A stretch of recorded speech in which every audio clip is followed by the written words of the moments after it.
2025లో రిలీజయ్యి దేశవ్యాప్తంగా సంచలనం సృష్టించిన సినిమా ధురంధర్.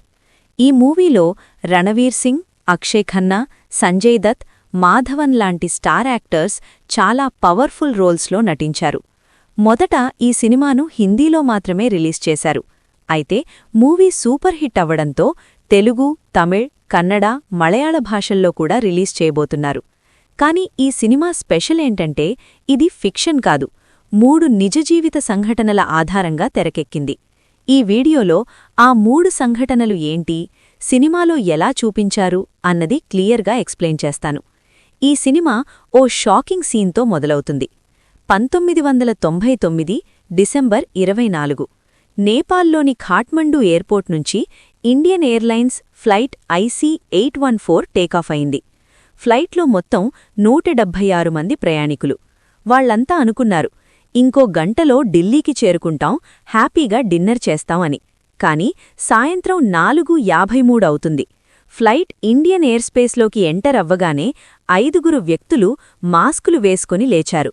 చేతుల్లో గన్స్, గ్రెనేడ్స్ సూటిగా కాక్పిట్లోకి వెళ్లి ఫ్లైట్ను హైజాక్ చేశారు. పైలట్ దేవీసరన్ నెడకు గన్ పెట్టి పాకిస్తాన్ లాహోర్ తీసుకెళ్లాలి అని ఆర్డర్ వేశారు. కాని పాకిస్తాన్ ల్యాండింగ్కు అనుమతివ్వలేదు.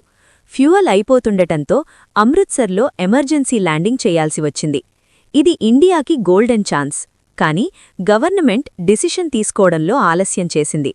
టెర్రరిస్టులకు డౌట్ వచ్చి మళ్లీ ఫ్లైట్ని టేకాఫ్ చేయించారు. దారిలోనే 2 ప్రయాణికులను చంపేశారు.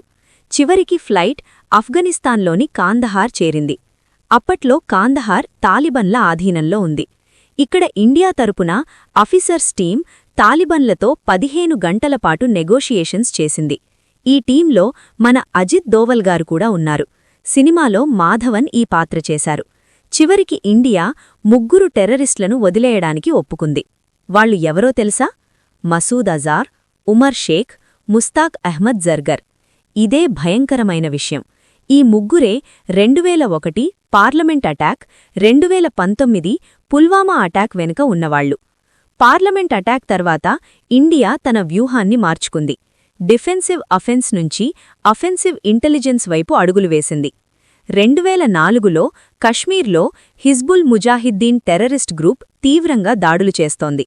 అప్పుడు రంగంలోకి దిగిన వ్యక్తి మేజర్ మోహిత్ శర్మ.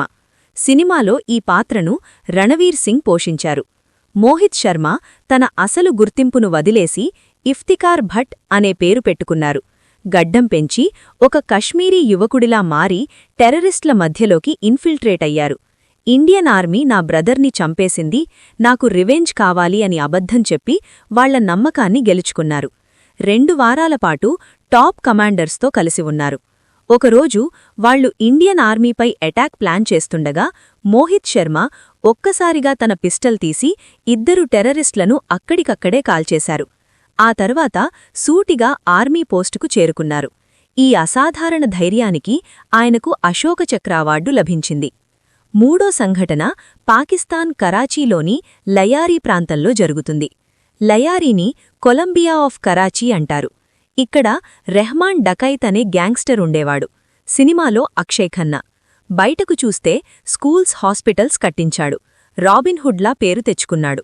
కాని లోపల అత్యంత క్రూరమైన నేరగాడు. అతన్ని ఎండ్ చేయడానికి ఎన్కౌంటర్ స్పెషలిస్ట్ చౌధరీ అస్లం ఖాన్ రంగంలోకి దిగారు. ఈ పాత్రలో సంజయ్ దత్. 2009లో అస్లం ఖాన్ టీం రెహమాన్ డకైత్ని ఎన్కౌంటర్లో చంపింది.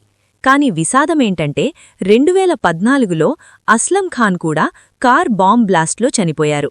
సినిమాలో రణవీర్ సింగ్ హంజా అలీ అనే పేరుతో రెహమాన్ గ్యాంగ్లో చేరి ఇండియాపై జరిగే టెర్రరిస్ట్ ప్లాన్స్ గురించి ఇన్ఫర్మేషన్ కలెక్ట్ చేస్తాడు. 2008 ముంబై అటాక్స్కి గన్స్ సప్లై చేసింది రెహమాన్ డకైత్ అని మూవీలో చూపిస్తారు. ఇవన్నీ కలిపి ధురంధర సినిమా కేవలం ఎంటర్టైన్మెంట్ కాదు, ఇది ఒక రియాలిటీ షాక్. మీకు ఈ ఎక్స్ప్లెనేషన్ నచ్చితే వీడియోని లైక్ చేయండి, షేర్ చేయండి. ఇంకా ఇలాంటి వీడియోల కోసం ఛానల్ని సబ్స్క్రైబ్ చేయండి. ధన్యవాదాలు.